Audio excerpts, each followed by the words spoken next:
Bajjajjaffe baalugera nti akuwa obwami abaakuwadde kulya era abamu ne balowooza nti baba bagudde mu ntamu y'amasavu naye nno munnange si kye kiba kitegeeza wabula kiba kitegeeza kukola. Bw'atyo n'omubaka wa Butambala Muhammad Muwanga Kivumbi agudde mu bintu bw'aweereddwa obwa Vice President mu masekkati ga Uganda Buganda Region mu kibiina ekya National Unity Platform NUP. Kivumbi azze mu bigere bya Mathias Mpuuga ono nga bamunaabidde mu maaso olunaku olwaleero olwokuna wali ku kitebe Kavule.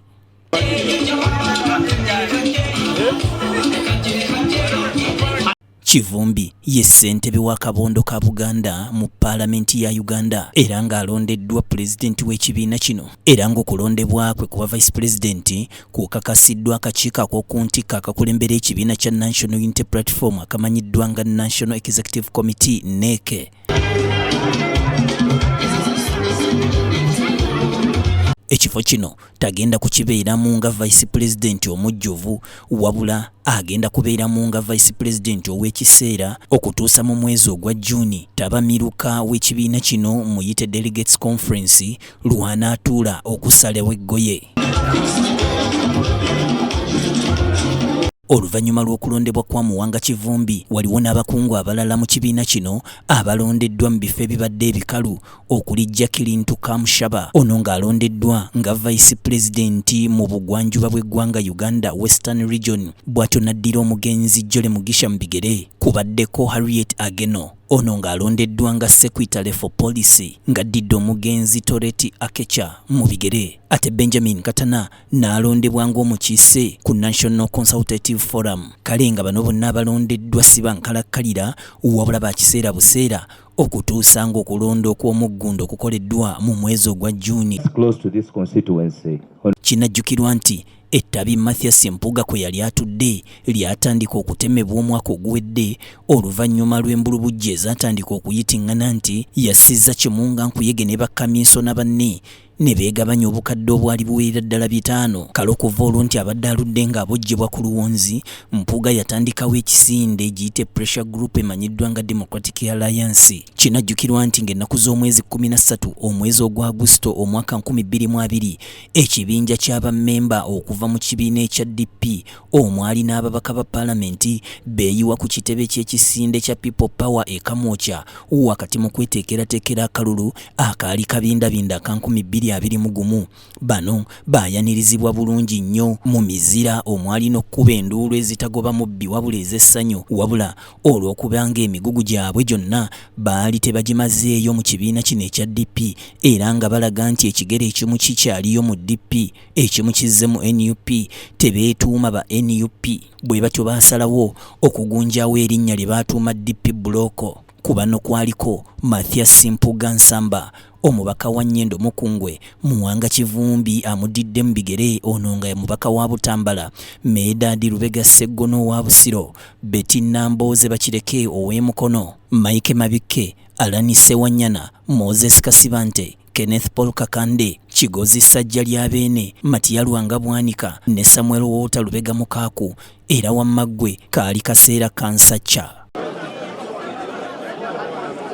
Mathias Mpuuga agamba baakola okusalawo okwali okugumu ennyo era okwali tekukkirizika okulekulira ekibiina kyabwe ekya DP okwegatta ku kisinde ekyali ekite ekyali kikyayavula ekya People Power. Era n'agamba nti mu kaseera ako baayagala okuwa Robert Kyagulanyi Ssentamu abangi gwe baali bamanyi nga Bobi Wine omukisa okubeera ng'abakulemberamu era nti baalina okukozesa ebigambo bingi nnyo okukakasa bannansi ssaako n'abantu abalala abaalimu embavu okunnyonnyola Kyagulanyi yaani kubanga bangi baali tebamumanyi mu mukululo gw'ebyobufuzi. Bano ku olwo baalwanira ebuko anti katono bakuuka ejjembe nga baagala okutondawo ekibiina ekipya era wano Katonda yabawandako eddusu ekirooto kyabwe ne kituukirira ekibiina kya NUP ne kibangibwawo wakati mu bukodyo obungi wabula okuva omwaka oguwedde kino kyagwamu nnabe nga Mpuuga avunaanibwa okuwuuta obukadde 500 bweddu. Ekibiina kyamusabazzeeyo obukadde buno 5 n'agamba nti ntayi era n'alayira okufiira mu kitooke kya Gonja nga n'obukuba butonyerera nti ensimbi tajja kuzizzaayo kubanga yazifuna mu mateeka. Wano ekibiina ne kimusaba alekulire ekifo kye kyali kyakamuwa eky'obwa kamiisona mu paalamenti, ekintu ekitaasoboka era ye ng'alumiriza nti talina musango ate n'ekibiina tekimulinaako buvunaanyizibwa kumugoba ku kifo kino. Wakati mu mbeera eyo ekibiina kyekutulamu ebiwayi bibiri, ttiimu Mpuuga ne ttiimu NUP, era nga Mpuuga ne bwe yategeka omukolo ogw'okwebaza Katonda, bangi tebaalinnyayo olw'ebiragiro wamu n'embulubujju ze baali bamaze okufuna okuva mu kibiina kyabwe nti anaageza n'alinnyayo ekigere yandimmibwa kkadi y'ekibiina emukkiriza okwesimbawo mu kalulu ka 2026 ssaako n'okumusimbako omuntu mu kitundu ky'akiikirira.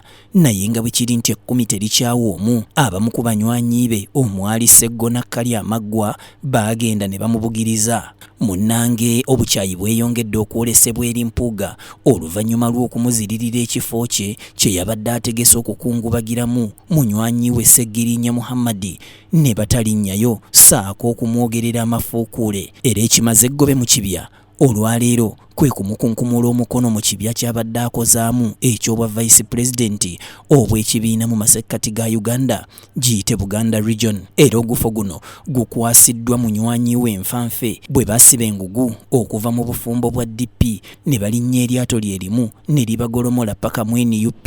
Muwanga Kivumbi era ne Muwanga tabadde mubi ne yeeyanza obwami, anti munnange akuwadde obwami. Kabuye Israel, BTM TV Community Report.